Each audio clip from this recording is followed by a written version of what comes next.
This here is issue number 2 of the Power Rangers comic by Boom Studios. You know those TV shows where some episodes start with something bad happening, like the protagonists are pinned down, under heavy gunfire, and they look like they can die at any moment? All of a sudden there's a cut and we see something completely different with the words, 6 hours earlier. Well, that's exactly what we get here. I'm not a big fan of those, and I don't know why that was shoved in here. But anyway, having busted Drakon out of the command center previously, the Omega Rangers are now outlaws, as Zordon has informed everyone to apprehend them. Jason believes breaking Drakon out of his cell was the only option. Trini leads Drakon to his new cell aboard Spectrum 2. Here Drakon is being stupid.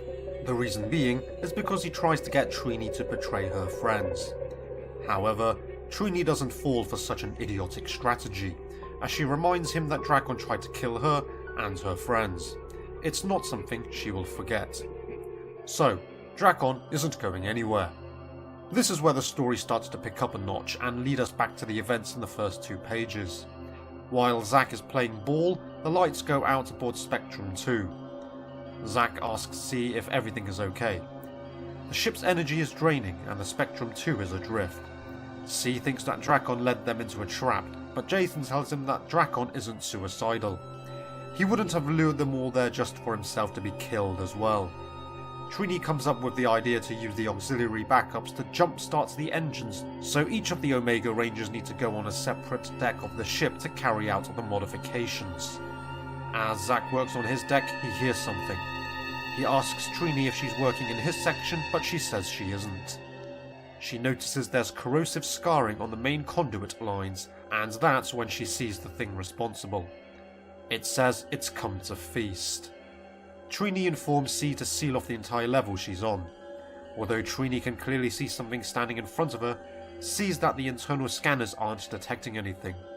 But then he says they've got intrusions across multiple decks. Jason starts to head towards Trini, but then he's stopped in his tracks as he comes across several beings who look just like the one Trini encountered. Jason engages them in battle, but one of them grabs Jason's helmet and seemingly sucks energy from the Omega suit, exposing some of Jason's head underneath his helmet. These are basically energy vampires.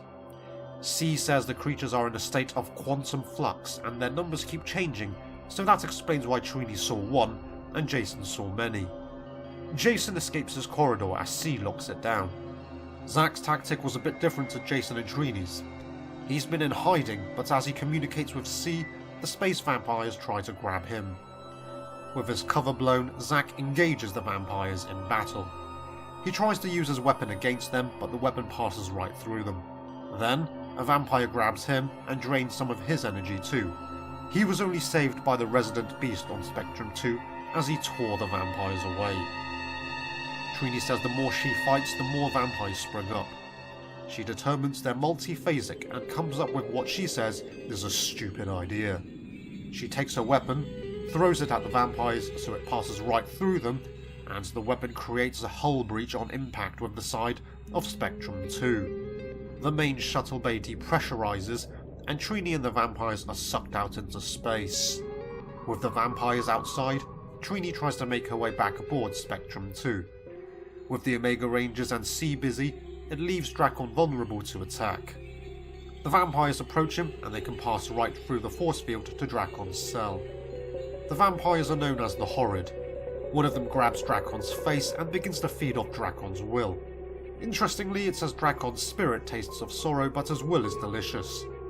Anyway, Drakon begs for his life by grovelling at the Horrid, and says that if he's spared, he will give them planets, galaxies, and universes bursting with life.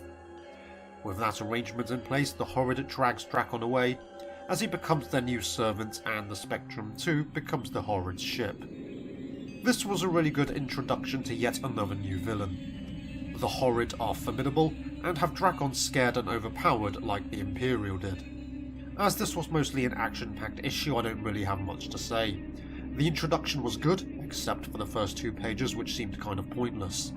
The Omega Rangers know they're outlaws now, but Jason's not changing the plan. The Horrid have Drakon and Spectrum 2, so we'll have to see if the Omega Rangers can win their ship back next time.